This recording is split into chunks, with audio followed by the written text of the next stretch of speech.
एक लड़का जिसने 5 साल तक लगातार यूट्यूब पर वीडियो बनाए, ना ही व्यूज आते थे और ना ही पैसा मिलता था और ना ही कोई पहचान थी उसकी। लेकिन हमारे यहाँ लोग क्या सोचते हैं कि 2-3 वीडियो डालूंगा और पैसा ही पैसा होगा। लेकिन आज वही लड़का दुनिया का सबसे बड़ा यूट्यूबर ही नहीं बल्कि एक चलता फिरता बिजनेस एम्पायर बन चुका है।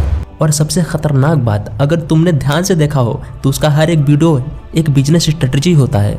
वो अपने वीडियो में हर एक इमोशन का यूज करता है, जैसे कि लोगों को अधिक पैसे देकर शॉकिंग रिएक्शन लेना। Yeah, thanks for subscribing. Thank you so much. We'd be on that island. We're right there. Sorry, guys. We all could have done better. Let's shoot the flare.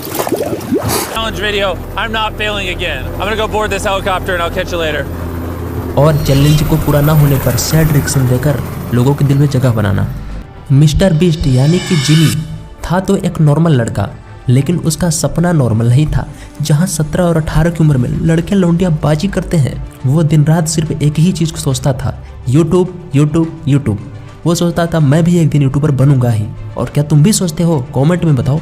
लेकिन दुनिया में जो बंदा कुछ बड़ा उखाड़ता है ना दोस्त, उसका सफ़र आसान नहीं होता है। जब उसके दोस्त बाहर घूमते थे तो वो यूट्यूब का थंबनेल एनालाइज करता था। जब लोग सोते थे तो वो एल्गोरिदम समझता था। 5 साल तक लगातार मेहनत के बाद भी कुछ भी नहीं बदला, ना ही व्यूज आया और ना ही 1 रुपये पैसा मिला।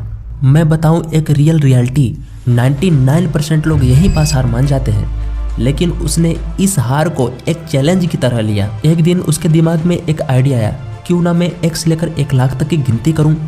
और यही उसका एक वीडियो था जिसने उसे सोशल मीडिया पर बूम करा दिया। जिमी की किस्मत रातों रात तो बदल गई, लेकिन उसके पीछे थी जो कि लोगों को नहीं दिख रहा था, 5 साल की कड़ी मेहनत। यहाँ पास मिस्टर बीस्ट को एक सुपर की मिल गई अपने कंटेंट के बारे में कि वीडियो का टॉपिक जितना ही अजीब होता है, वीडियो उतना ही ज़्यादा वायरल होती है। अब मिस्टर बीस्ट अच्छा खासा पैसा कमा रहा था। वो चाहता तो रुक सकता था, लेकिन उसने अपनी सारी अर्निंग्स दोबारा हाई क्वालिटी कंटेंट बनाने के लिए यूट्यूब पर ही इन्वेस्ट करने लगा।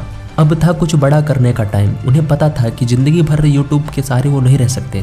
इसीलिए जब व्यूज करोड़ों में आने लगे तो उन्होंने यूट्यूब से बाहर कदम रखा और रिस्क लिया और लॉन्च किया मिस्टर बीस्ट बर्गर। तुम लोग सोच रहे होंगे, अरे भैया मैंने तो फेस्टिवल के बारे में सुना है रे, ये क्या है? तो यह है मिस्टर बीस्ट का दूसरा ब्रांड।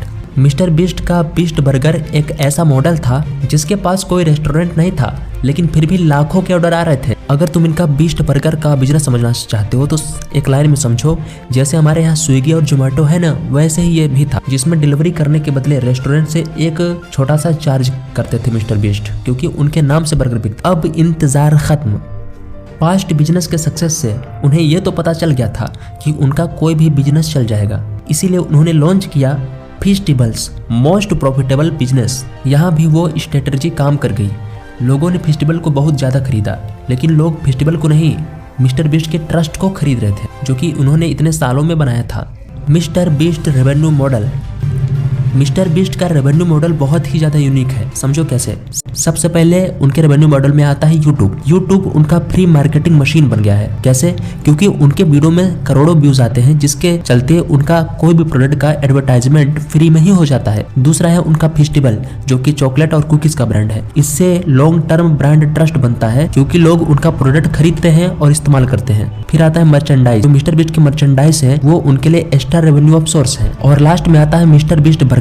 ये उनका एक ऐसा बिजनेस था जिसने भले ही सेल कम की हो, लेकिन मास ऑडियंस रीच इसने दिलाया था, क्योंकि लोग मंगाते थे जब बर्गर तो मिस्टर बीस्ट के नाम से जाता था, और अगर उन्हें बर्गर अच्छा लगता था तो वो लोग मिस्टर बीस्ट के और भी प्रोडक्ट ट्राई करते थे। दोस्तों, मेरी नजर में सक्सेस वही मानी जाती है जिसमें आदमी कुछ ना कुछ सोसाइटी को डोनेट या फिर दे सके। जहाँ मिस्टर बीस्ट ने बीस्ट फिलांथ्रोपी चैनल से गरीबों को खाना खिला के, स्कूल बनवा के और लोगों की हेल्प करके बहुत अच्छा काम करते हैं। और इसी के साथ मिस्टर बीस्ट ने ये साबित कर दिया, आप चाहे किसी भी फील्ड से क्यों ना हो, आपको एक ही चीज ऊपर ले जा सकती है, आपकी मेहनत और लोगों का प्यार। आज बीस्ट इंडस्ट्रीज $5 बिलियन की बन चुकी है। वैसे एक बात पूछूं, अगर तुम मिस्टर बीस्ट के जगह पर होते तो क्या करते? कमेंट्स में जरूर बताना। तुम्हारा भाई चित्तू। बाय।